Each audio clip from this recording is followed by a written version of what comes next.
Tiga bibit siklon picu cuaca ekstrim di wilayah Nusa Tenggara Timur hingga 10 Maret 2026. Masa puasa dan persiapan pasca, harga sebagian kebutuhan pokok di Belu melonjak dan langka.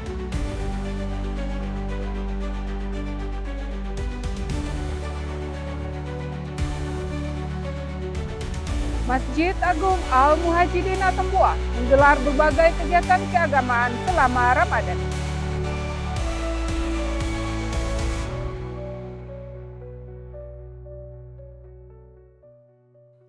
Halo pemirsa, saatnya Anda menyaksikan Baita Belu, program berita teraktual yang terjadi di Nusa Tenggara Timur selama sepekan. Bersama saya Anina akan menemani Anda setengah jam ke depan.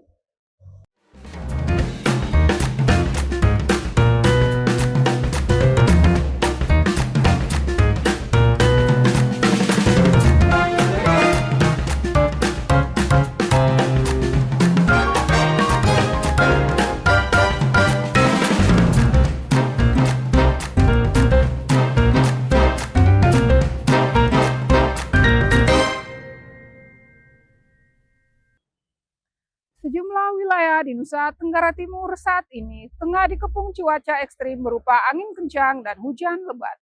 Badan Meteorologi, Klimatologi, dan Geofisika menyebut kondisi ini dipicu oleh kemunculan 3 bibit siklon di selatan Indonesia serta menguatnya monsun Asia. Warga diminta waspada bencana hidrometeorologi hingga 10 Maret mendatang. Dalam beberapa hari terakhir, angin kencang disertai hujan terus melanda wilayah Kota Kupang dan Kabupaten Kupang. Dari hasil analisis BMKG, cuaca buruk ini terjadi akibat adanya 3 bibit siklon di selatan Indonesia yang berdekatan dengan Australia. Kondisi ini diperparah dengan menguatnya monsun Asia yang membawa massa udara basah. Akibatnya kecepatan angin di wilayah selatan Nusa Tenggara Timur meningkat drastis dari rata-rata 30 hingga mencapai 60 km per jam. Sebenarnya angin kencang ini disebabkan oleh adanya beberapa pusat tekanan rendah yang pada hari ini sudah berubah menjadi bibit siklon. Ada 3 bibit siklon yang berada di wilayah selatan Indonesia. Kecepatannya itu bisa mencapai 50 dan 60 km per jam, tapi rata-ratanya itu sekitar 30 hingga 50 km per jam.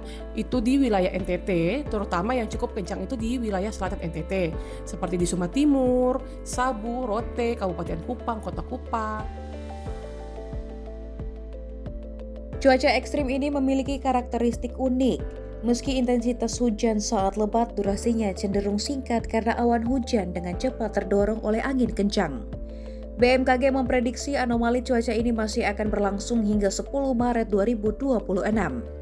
Karena itu warga yang beraktivitas di luar ruangan terutama pengendara diminta ekstra hati-hati terhadap ancaman pohon tumbang serta potensi banjir bandang dan tanah longsor di daerah rawan.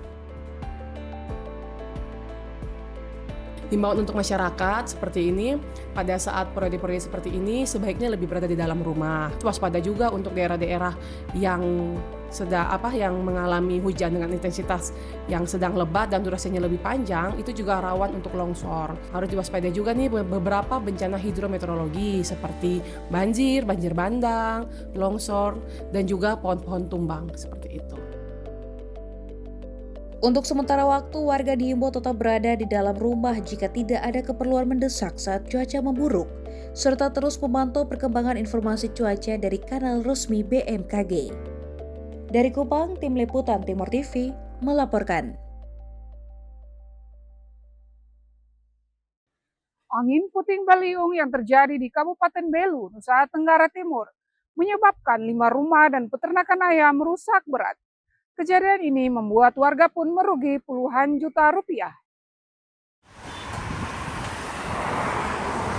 Sebanyak 5 rumah dan 1 peternakan ayam di Desa Bakustulama, Kabupaten Belu, Nusa Tenggara Timur rusak berat dihantam angin puting beliung. Angin yang datang begitu cepat langsung mengangkat seluruh atap rumah dan peternakan ayam yang berjejeran. Peristiwa ini terjadi pada sekitar pukul 6.00 WITA.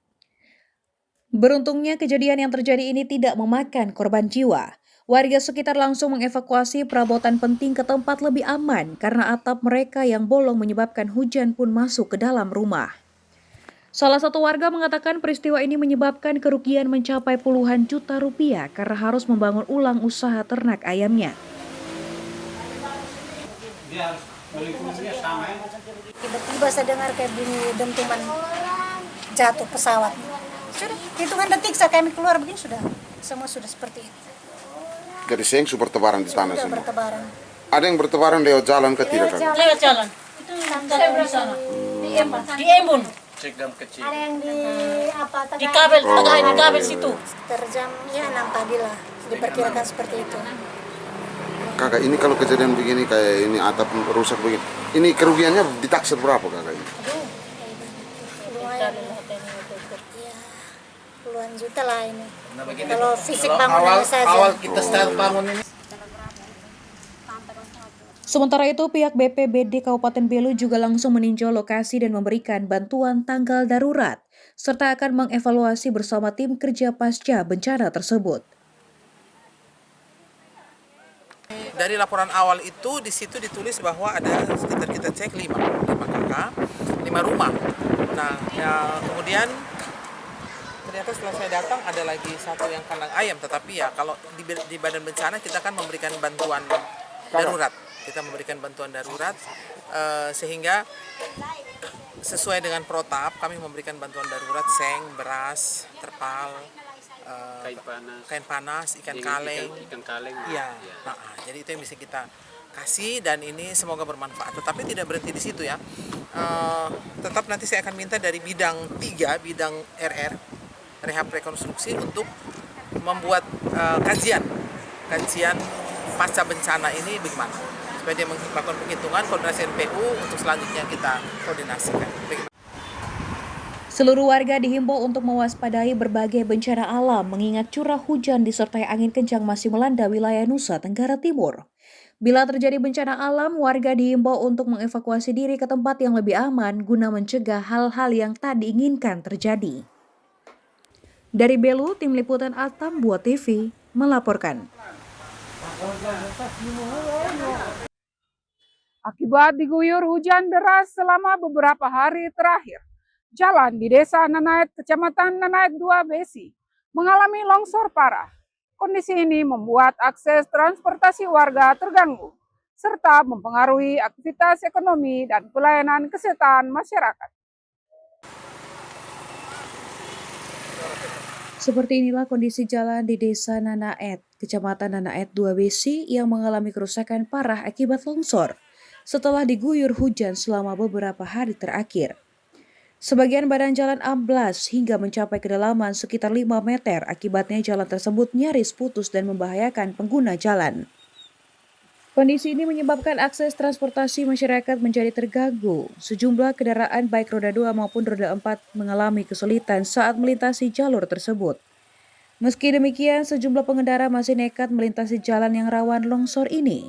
Warga setempat pun turut membantu pengendara roda 2 agar tidak tergelincir saat melintasi bagian jalan yang licin dan sempit.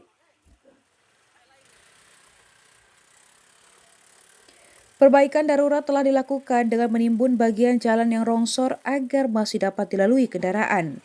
Namun kondisi jalan masih sangat beresiko terutama saat hujan turun kembali.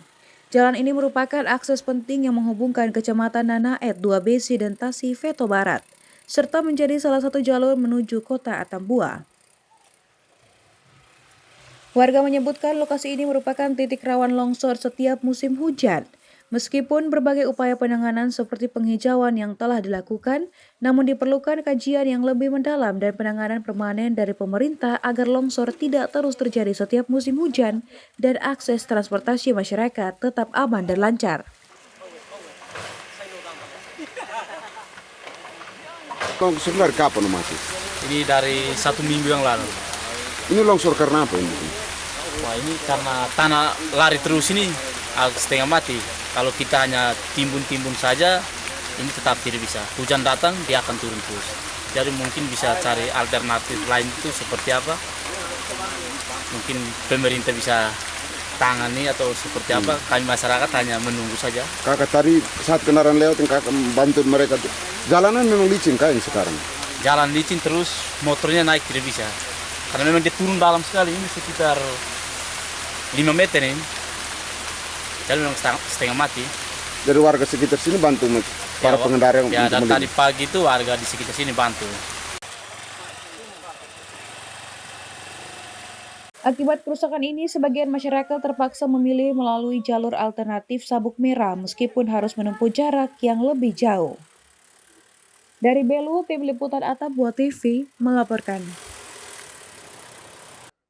Masa puasa dan persiapan pasca, harga sebagian kebutuhan pokok di Belu melonjak dan langka. Informasinya usai jeda.